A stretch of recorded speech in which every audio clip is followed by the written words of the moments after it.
Hi everyone, today I'm going to talk about perfumes and diffusion. So, in daily life, how do we know how our perfume is going to smell like? Trusting brand advertisement or by simply looking at the bottle? Clearly, it's hard for us to determine how a perfume is going to smell like before we use it. So, how do engineers determine how a perfume is going to smell in the designing phase? To get a glimpse of this, we have to first understand three models: the odor intensity model, the strongest component model, and perfumery ternary diagram, which takes these two models into consideration. So let's first talk about odor intensity models. This is the simplest way to quantify the smell of a fragrance molecule I in the odor value. Uh, so This is to determine how strong a component or ingredient in the perfume is going to smell. So odor value is defined as the ratio of the fragrance molecule's concentration in the gas phase and its odor detection threshold, both of which will be introduced later. And here we arrive at this equation, odor value. So in order to get the concentration of the fragrance in the gas phase, we have to relate the liquid composition with the partial pressure of component I in the gas phase with the Raoult's law. You can look into this later. Yi is the mole fraction of species I in the gas phase, P is the pressure, Pi sat saturate is the vapor pressure of species I, and gamma I is the activity coefficient of species I in the liquid phase. So taking into account the ideal gas law, the concentration of component I in the gas phase is this. So how did we jump from here to here?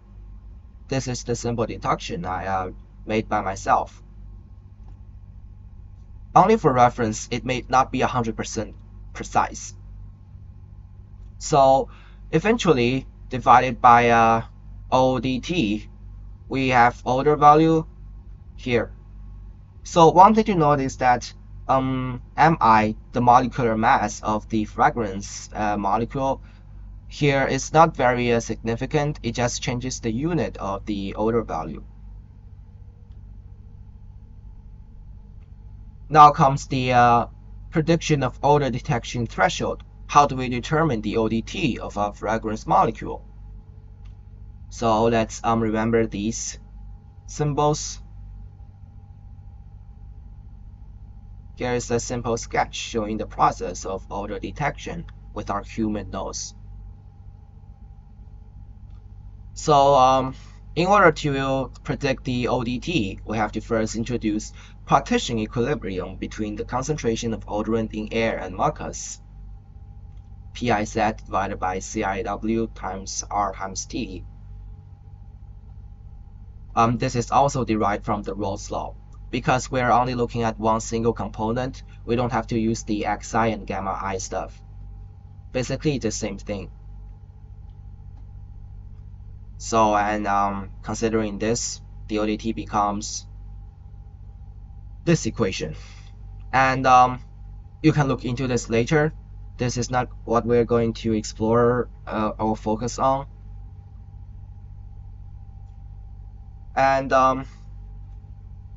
we have to introduce another concept, which is the strongest component model.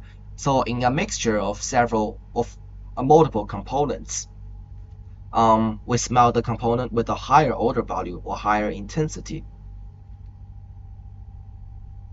Now, having know about the odor value of a single component or odor value of a mixture, we can blend all of them together.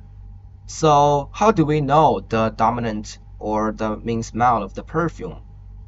Now we have to introduce the perfumery ternary diagram. It is an engineering tool to predict the smell of a liquid mixture. So let's assume that the mixture is composed of three notes: top note A, middle note B, and base note C. The idea is that For each liquid composition, the odor values or intensity are calculated, and using the strongest component model, we can map the triangle in regions with different dominant odors. So basically, the distance from a point to line AB is the percentage of C constituting the whole mixture. And similarly, the distance from a point to the line BC is the percentage that A makes up of the whole mixture. And the odor zones indicates the dominant smells of the different mixtures. And the lines separating odor zones are the perfumery binary lines, where the odor value of the two adjacent components are equal. So now we know how a perfume is going to smell like. How well they give up their scents. So according to Jean Carles, perfume is a liquid mixture of top notes, middle notes, and base notes. So top notes will give up first and last the shortest. After top notes comes the middle notes. And when the middle notes dissipate, the base notes kicks in, and they do not smell very strong, but they last very long.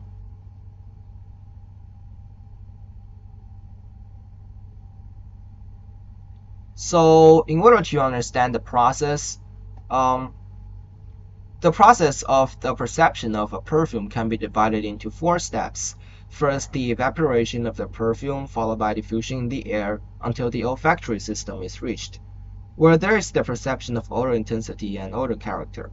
The first 2 steps are a domain of chemical engineering, and the last 2 belong to psychophysics. So the evaporation and diffusion, I believe we have learned in our classes.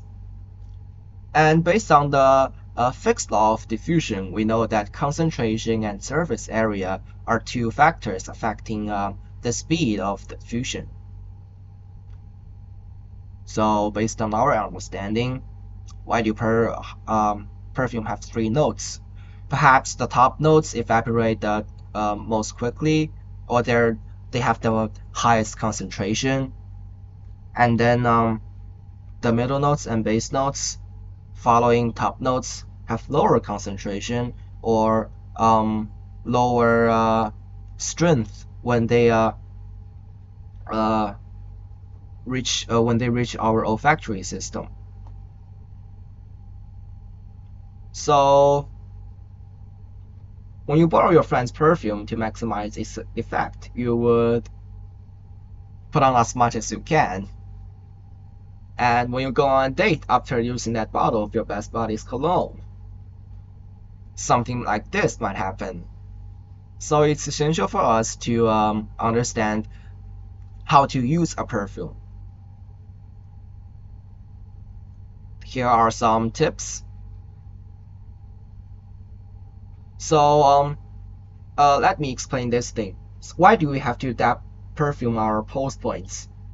Pulse points are places where blood vessels are close to the skin. So with the flow of the blood, the part of the skin is going to have a higher temperature than the other parts of your body, which will help the perfume diffuse or evaporate quicker. How do engineers predict a perfume's performance? To understand this, we have to introduce the 1D diffusion. However, it's quite complicated. You can look this up on GitHub, where we don't have time to explain this today. So perfume has a long history, and nowadays we have like a plethora of perfumes, and we could not have done this without the help of chemical engineering and dedicated chemical engineers. Although what we have learned in class is a tip of the iceberg, we can already get a glimpse of the mechanisms running our world and our lives. There are so many things out there waiting for us to unravel. Thank you for your time. That's my presentation.